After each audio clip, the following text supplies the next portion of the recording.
Assalamu alaikum and welcome back to Small Talk. Just when I recorded my last video, I saw a news the US had sent their B-2 bombs towards Iran, and then I had to leave to go to a dinner party to a friend's house. And in the meantime, the news has developed that Trump has attacked Iran's three locations and he has bombed them.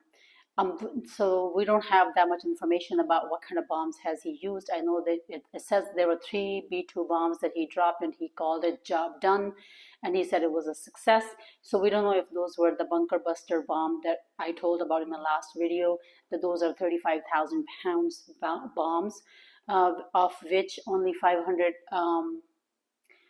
500 pounds is the actual material that's going to, like the chemical material. The rest is just the heavy shell of the bomb. So it does penetrate deep into the concrete, about 200 feet underground.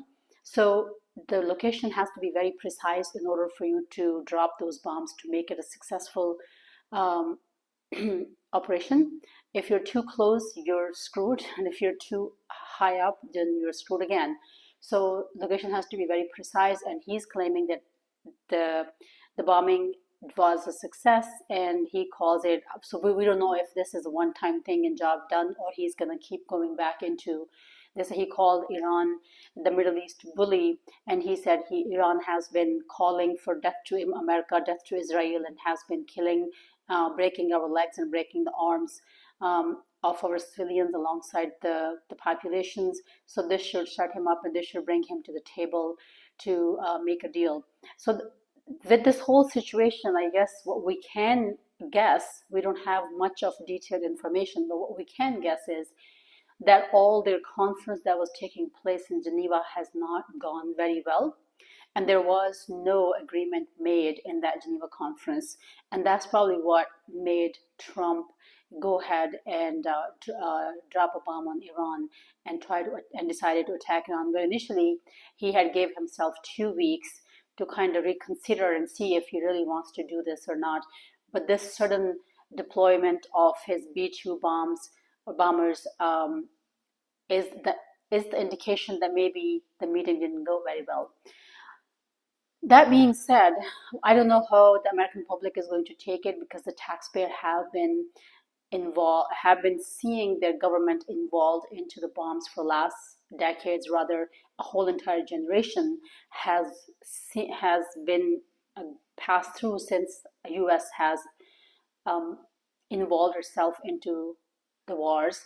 Let it be let it be Iraq, let it be Afghanistan, let it be recently Russia and Ukraine, then Gaza and Israel. Obviously, Israel cannot fight those battles without the help of the US. US has been not only actively participating into some of these wars, like example, Afghanistan and Iraq, and has also been providing the military aid in trillions of dollars to Israel so that Israel can cause a chaos in the Middle East.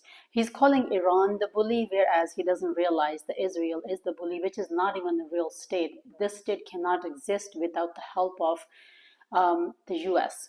US taxpayers are not only running their own country, which is United States, which itself is pretty big, as like an entire continent. They're also running another country, which should not even be a country, and that is Israel. So that country is nothing without the support of the US.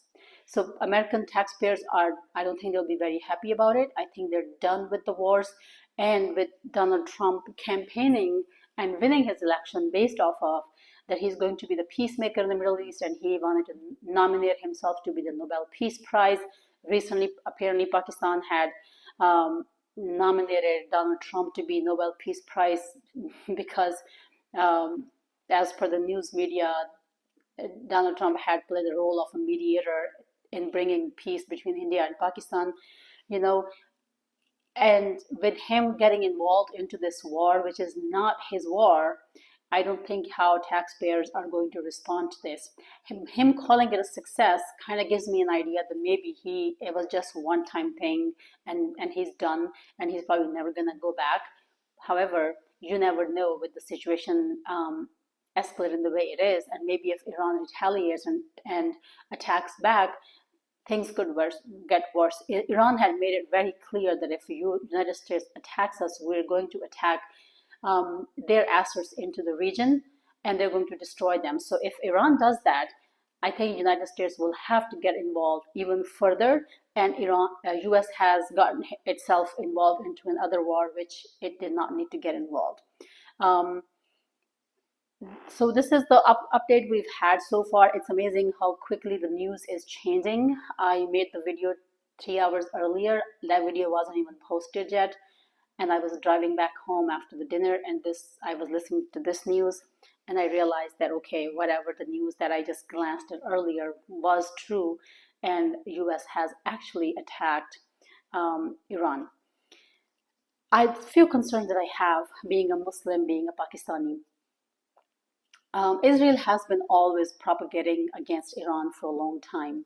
If you look at some of the religious scholars of Islam, for example, Dr. Israr Ahmad, Brother Umar Suleiman, Mufti Umar Suleiman, and some of the other leading religious scholars, they have been predicting this and prophesizing this, that this is going to happen when Israel attacks Iran. This is going to be the beginning of the end. This is going to be the beginning of the bigger Armageddon that the entire world has been waiting for. We are entering into the World War III. We are at the initial stage of World War III, because with the US getting involved and Iran being Iran has a policy that when somebody attacks Iran, they always reply back. And with US attacking Iran, I have a feeling that they are going to destroy their reserves, their assets in the region, and that is going to lead to a bigger problem. So being a Muslim in Pakistan, and being American, my concern is that one, in the US, my tax dollar is being utilized for a war and killing innocent people, which as a taxpayer is not our job to fight somebody else's battle and waste trillions of dollars in those countries, which is not even our country. Being a Muslim and Pakistani, it concerns me because Israel has been propagating against this entire Middle Eastern region, between Palestine and Iran and Syria, because this was the part of this whole region is part of their greater Israel project. And if for some reason, God forbid, Israel enters into Iran, the next attack is going to be towards Pakistan. And they have always said that, because that's the only country that's left which they have not attacked so far.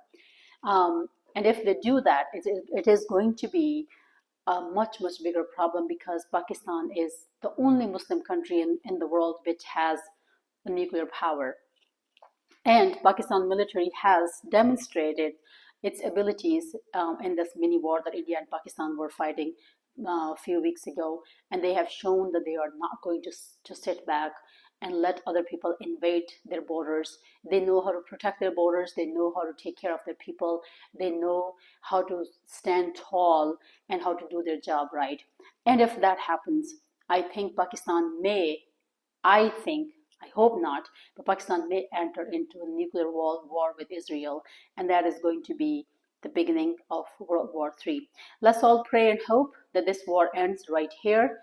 I hope Iran and Israel come to the table and have a peace talk, and they come to an agreement. IAEA has confirmed so many times that there is no nuclear weapon production.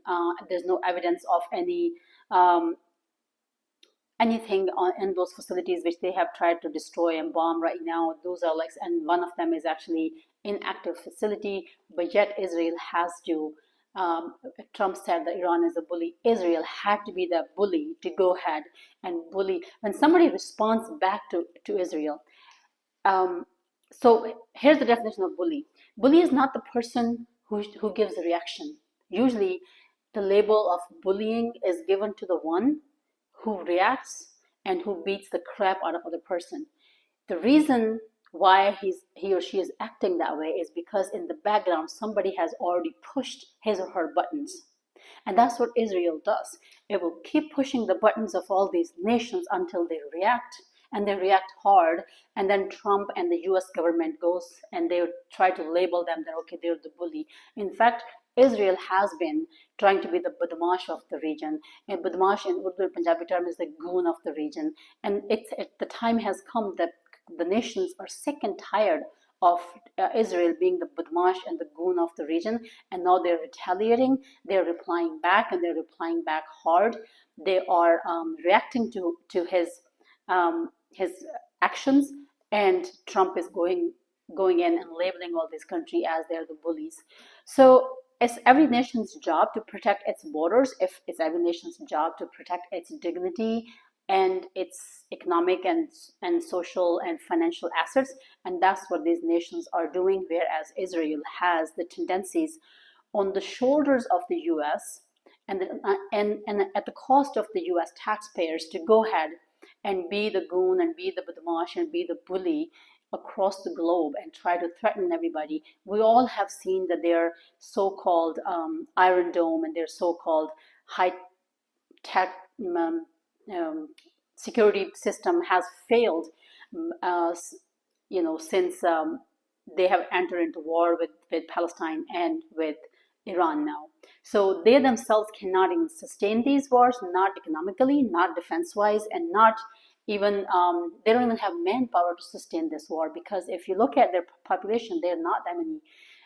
They don't have that much population. Their economy totally depends on immigration. And if all these people leave them, or because of the fear of war that they're fighting on the two forefronts, then this country cannot even sustain itself without the help of the U.S. And U.S. needs to stop backing them and using the taxpayers' dollars to go ahead and kill innocent civilians and create enemies for itself across the globe.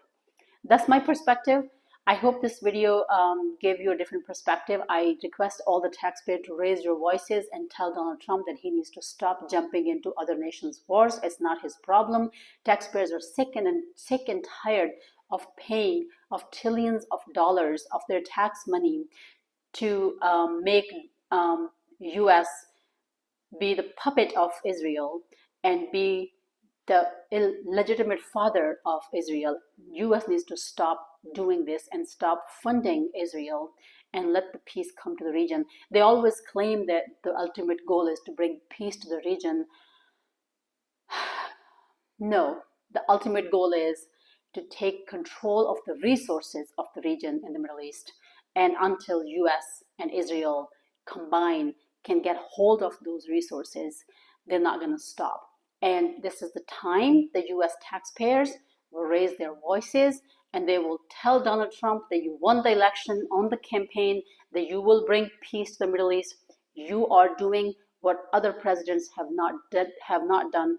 George Bush has not done. Joe Biden has not done. Obama has not done. You have done worse than all of it. And then you have the nerve to nominate yourself to be the Nobel Peace Prize winner. And you said in the next 3 years we'll be able to do this. If you want the Nobel Peace Prize, end this war right now. Put pressure on Israel that he needs to stop entering into other countries' borders and stop bullying other nations.